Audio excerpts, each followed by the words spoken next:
శ్యామలో మొదటి నుంచి ఎన్నో క్లిష్టమైన విషయాలు మీతో చర్చిస్తూ వచ్చాను. మీ అందరూ చాలా ఆదరాభిమానాలు కూడా చూపించారు.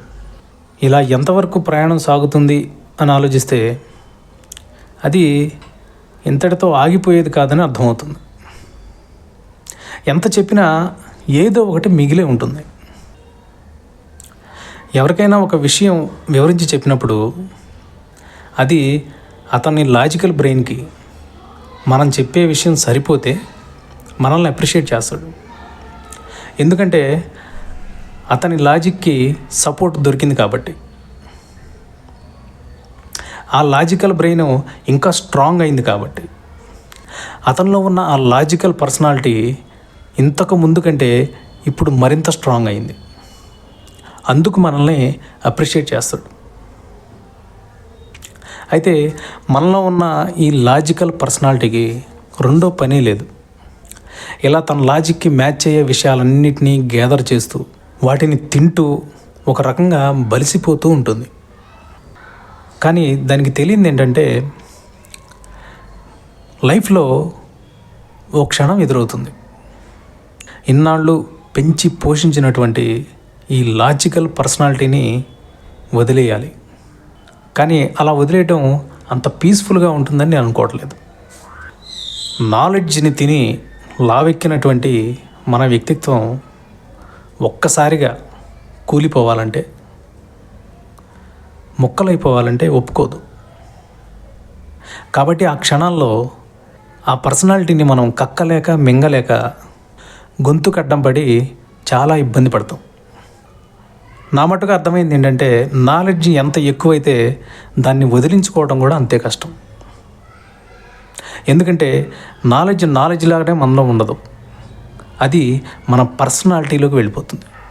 మన పర్సనాలిటీని మనం వదలడం అనేది చాలా అసాధ్యమైన విషయం. అంటే మనల్ని మనం కోల్పోవడం ఒక నరకం. ఈ నరకం నుంచి తప్పించుకోవాలంటే ఒకే ఒక్క మార్గం ఉంది. అదే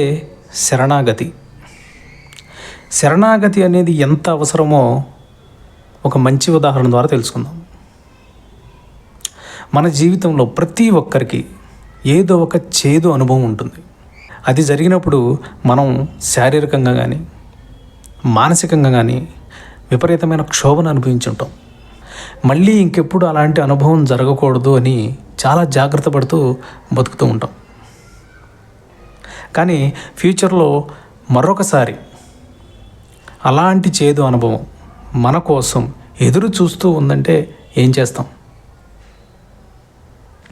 కొంతమంది అలాగే ఫేస్ చేస్తారు.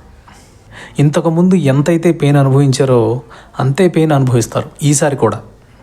కానీ మరికొంతమంది మాత్రం ఉంటారు, మొదటిసారి పడిన బాధ మళ్ళీ పడకూడదు అని దృఢంగా నిర్ణయించుకొని ఉంటారు. అందుకే వాళ్లకు దెబ్బ తగలక ముందే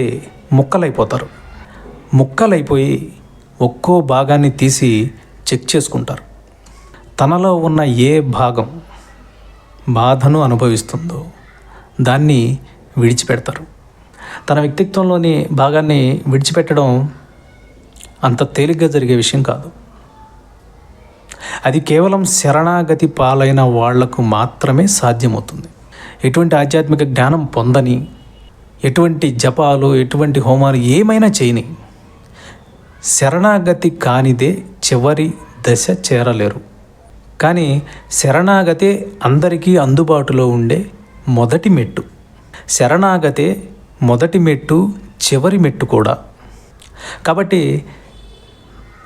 నాలెడ్జ్ కంటే, జ్ఞానం కంటే కూడా శరణాగతి అనేది చాలా చాలా ముఖ్యమైన విషయం. నిజానికి అది ఒక ఎమర్జెన్సీ, తప్పనిసరిగా కావలసినది అని అర్థమైన వెంటనే బయలుదేరి ఫలక్నామాలో కొలువై ఉన్న అమ్మవారి టెంపుల్కి బయలుదేరాను.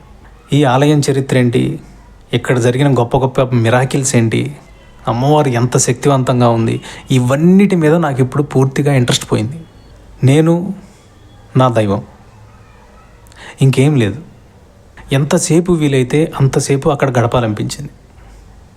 గడిపాను. మీతో షేర్ చేసుకోవడానికి షూట్ కూడా చేశాను. తిరిగి వచ్చేసాను. నేను క్షేత్రాన్ని విడిచిన నాలో ఆ క్షేత్రం నిలిచే ఉంది, ఇంకా నాలోనే ఉంది. ఇది నా ఎమర్జెన్సీయే కాదు, మనందరి ఎమర్జెన్సీ అనుకుంటున్నాను. శరణాగతి ద్వారానే మనకి స్వేచ్ఛ లభిస్తుంది. అదే స్వేచ్ఛ మీ అందరికీ దొరకాలని ఆశిస్తూ ఇది ఇవాల్టి వీడియో. ఈ వీడియో మీకు నచ్చినట్లయితే షేర్ చేయండి, కామెంట్ చేయండి. జై శ్యామ, జై మా కాళీ.